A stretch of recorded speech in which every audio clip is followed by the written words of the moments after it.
Earlier today, the United Opposition held a meeting, but one key leader was missing in that meeting. Fred Okengo Matiangi was absent, and his absence should not be taken for granted. It speaks volumes. It's coming at a time we are getting some information that on 26th of this month, Jubilee Party will hold its national delegates meeting where Matiangi might be crowned as the new Jubilee Party leader, replacing Uhuru Kenyatta. Besides that, Matiangi is also poised to be Jubilee's presidential candidate in 2027. Uhuru will just be handing over to Matiangi. And if you look at Rigathi, Rigathi has been very keen to eliminate all these small political parties on the mountain as he builds his DCP party. With Uhuru now handing over Jubilee Party to Matiangi, that will create some kind of a supremacy battle on the mountain between Rigathi and Uhuru Kenyatta through Matiangi. And Rigathi might not like that move of Uhuru handing Jubilee to Matiangi. So today the leaders met, but Matiangi was absent. I want us to have a look at a post shared out by Kalonzo Musyoka and Justin Muturi on that meeting. I've checked at Rigathi Gachagwa's social media accounts. He has not yet updated it. This is what Kalonzo posted. Kalonzo Musyoka, the name will come in time. We are united. That's Kalonzo Musyoka. And then Kalonzo has shared out that single photo. I'm seeing Muturi, Eugene, Rigathi, and Kalonzo himself. I'm not seeing Fred Okengo Matiangi. The name will come in time. I think Kalonzo means the presidential candidate. On the part of Justin Muturi, this is what he shared out. Palipo na wazee hapaharibiki neno. And then Justin Muturi has shared out more photos. I'm seeing Rigathi there, Muturi there, and I'm also seeing Mukisa Kitui. I want us to put all this into perspective for Kenyans to understand what this means politically. If you are watching us but you have not yet subscribed, subscribe, give the video a like. Let's proceed. What's happening here? If you look at that photo, I'm only seeing two people. I'm seeing Rigathi and I'm also seeing Kalonzo Musyoka. Eugene, Justin Muturi, and that other gentleman, they don't have any votes at all. They can't give anybody any votes. So in that photo, we only have two people with support. That's Kalonzo and Rigathi Gachagua. If Matiangi was also present, then we could have also counted Matiangi because Matiangi can mobilize some votes across the country. In the absence of Matiangi, then this election, assuming the united opposition remains the way it is from that photo, then the united opposition, they might get votes from two regions. That's the mountain and more specifically, Mount Kenya West and Lower Eastern being Ukambani. Those are the only areas they might get votes if that photo holds till 2027 presidential election. Can two regions win against William Ruto and Raila Odinga? The answer is a very big no.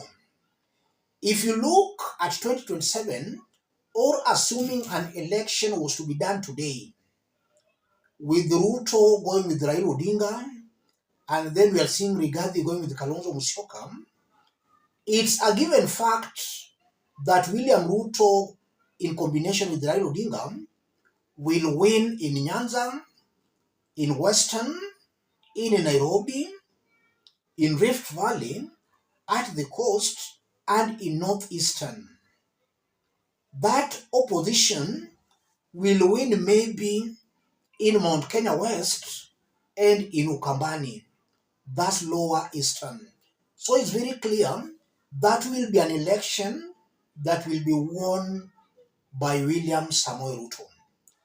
And in the case also Matiangi offers his candidature, then we might also see a very interesting political dynamic where maybe the Kisii region, a majority might decide to go with Matiangi, just as we did see in 2002 when the Omugusi Nation voted for Simeon Nyachai almost to the last person. In 2027, in the event Matiangi will offer his candidature, then majority of the Kisii's votes might go to Matiangi. Then a majority of Mount Kenya West might go to the opposition that Rigathi Gachagua will support. A majority of the Kamba votes might follow Kalonzo Musyoka. All these other remaining areas will most definitely give William Ruto majority votes. And I've always explained what majority votes mean. 50.1, that's a majority vote. William Ruto will win majority votes in those areas. And also from that, I'm seeing a very high possibility, and this is also something I keep on repeating in most of my videos, the opposition will most definitely split. You are seeing Eugene Wamalwa there. Some few weeks ago, Eugene Wamalwa also warned the opposition that William Ruto will win if opposition splits. That was Eugene Wamalwa.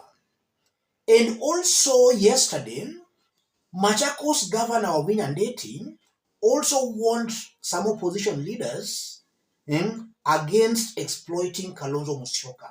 So there seems to be some suspicions and infightings in the opposition. Another confirmation that there is a split in the opposition. It's just a matter of time before the split comes out in the open.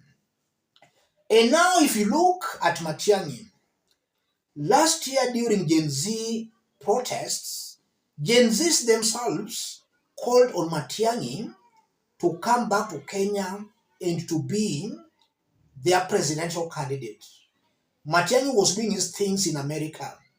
In fact, Matiangi was not active politically in Kenya, but Gen Zs called him to come back to Kenya to be their presidential candidate. When Matiangi came, the first blunder Matiangi made was to join efforts with leaders such as Rigathi Gachagua.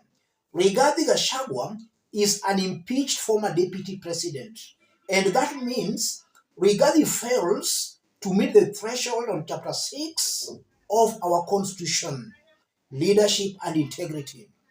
And now that he has been impeached, Rigathi is not eligible to contest for any seat. He can't contest for any seat. And now if the Constitution has found him unfit, how comes that the same person can now show Kenyans the right candidate to vote for? What am I trying to say? Any candidate that will be supported by Rigathi Gachagua, that's a candidate that already has a question mark. Any candidate being supported, being endorsed by Rigathi, an impeached deputy president, that's a candidate already having a question mark. It would be very prudent for Matiangi to go it alone. If Matiangi goes it alone, then maybe it can spring a surprise. Kenyans can reject these traditional all political parties and they can decide as a people to vote for somebody new. And in this political chessboard, Matiangi is clearly the new entrant. The likes of Rigathi, Kalonzo, Ruto, Raila, these ones have been in the political limelight for far too long. Kenyans are tired of them. If a candidate such as Matiangi can come up, then maybe he can spring a surprise. So it's very prudent for Matiangi to disengage from this group. Let Matiangi chart his own political path. And nobody knows. He might just spring a surprise. Let me stop it there, ladies and gentlemen. If you are watching us but you have not yet subscribed, subscribe, give the video a like. Those who are watching us outside Kenya, drop a comment, let us know from which part of the globe you are watching us from. If possible, subscribe, give the video a like. Thank you. God bless you. God bless Kenya.